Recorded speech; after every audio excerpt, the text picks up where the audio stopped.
A guerra entre a Rússia e a Ucrânia, que estourou em plena escala em 24 de fevereiro de 2022 com a invasão russa do território ucraniano, é um dos conflitos mais significativos no continente desde o fim da Segunda Guerra Mundial e, sem dúvida, o mais significativo a nível geopolítico desde o colapso da União Soviética.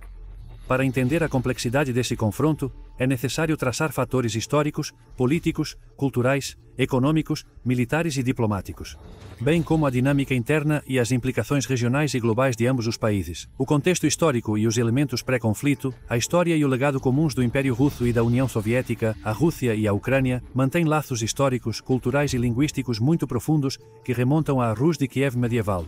Durante séculos, a maior parte do território da Ucrânia fazia parte do Império Russo e, mais tarde, da União Soviética, que se tornou independente após o colapso da União Soviética em 1991. Este é um evento traumático para o nacionalismo russo mais tradicional, uma vez que a Ucrânia não é apenas considerada o berço histórico da identidade eslava oriental, mas seu território também é uma região estratégica em termos geopolíticos, industriais e agrícolas. A independência da Ucrânia em 1991 e seu caminho para o Ocidente. Após a independência, a Ucrânia passou por décadas de instabilidade econômica, corrupção governamental e alternância entre governos mais pró-russos e mais pró-ocidentais, a chamada Revolução Laranja de 2004 e a Revolução Laranja de 2004. As manifestações pró-UE de 2013 a 2014 marcaram um ponto de virada. Os Euromaidan, em particular, derrubaram o então presidente Viktor Yanukovych, que era considerado próximo de Moscou, e acelerou a mudança de Kiev para o Ocidente. A Rússia vê estes acontecimentos como uma ameaça aos seus interesses e esferas de influência, com a anexação da Crimeia em 2014 e o início do conflito em Donbass após a mudança de governo em Kiev em março de 2014. A Rússia anexou a península da Crimeia, território ucraniano estrategicamente importante devido à sua localização no Mar Negro e à base naval de Sebastopol.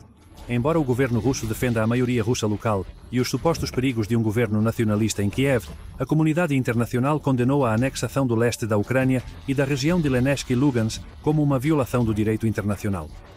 Um conflito armado eclodiu entre o exército ucraniano, conhecido coletivamente como Donbass, e as forças separatistas pró-Rússia, que são mais ou menos secretamente apoiadas por Moscou.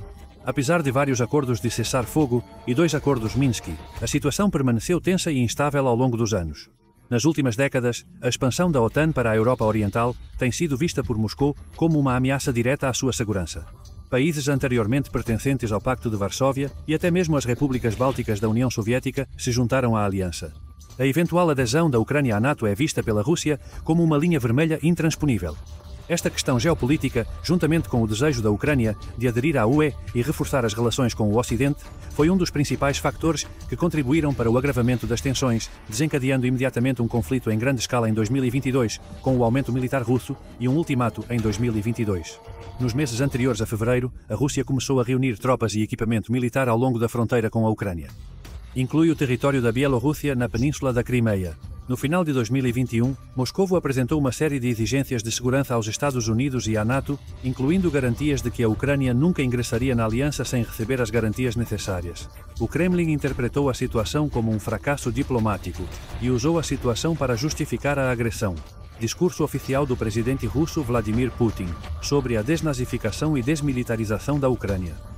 Ele justificou a invasão argumentando que o governo ucraniano era controlado pelos nazistas e que era necessário libertar o país desses elementos, além de evitar que a Ucrânia se tornasse um peão do Ocidente. As acusações foram amplamente rejeitadas pela comunidade internacional e pelo próprio governo ucraniano liderado por Volodymyr Zelensky, que vem de uma família de ascendência judaica e elegeu democraticamente a Rússia para reconhecer a República Popular de Donbass pouco antes da invasão.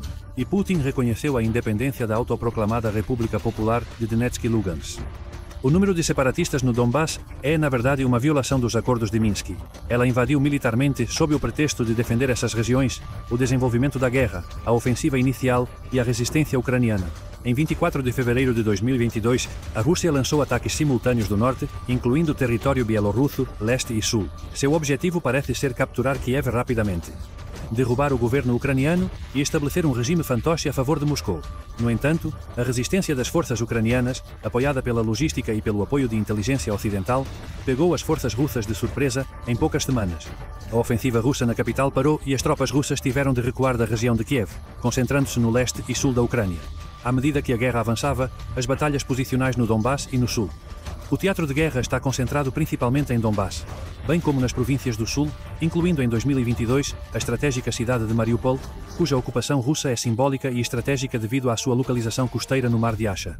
No entanto, a guerra transformou-se em uma guerra de desgaste, com combates intensos, artilharia pesada, bombardeios aéreos e uso de drones, a contra-ofensiva ucraniana de 2022 a 2023 e, à medida que passaram os meses, as forças armadas ucranianas.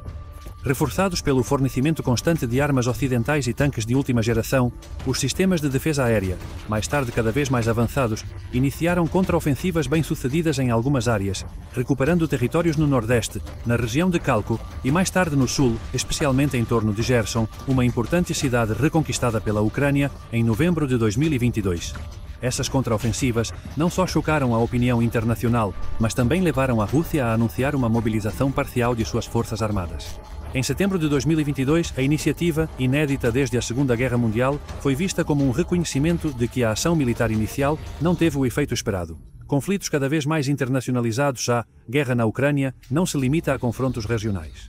Tem um impacto global na segurança energética da Europa e no abastecimento mundial de cereais. A Ucrânia e a Rússia são os principais exportadores de trigo, milho e óleo de girassol, favorecendo a estabilidade econômica e as relações de poder entre o Ocidente, a Rússia e a China. E outras potências emergentes, bem como um quadro jurídico internacional baseado na Carta das Nações Unidas, sanções económicas contra a Rússia.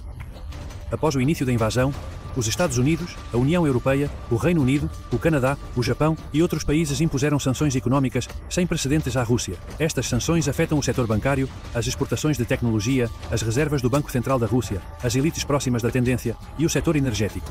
O objetivo é enfraquecer a capacidade da Rússia de financiar a guerra e pressionar Moscou a negociar a dependência energética.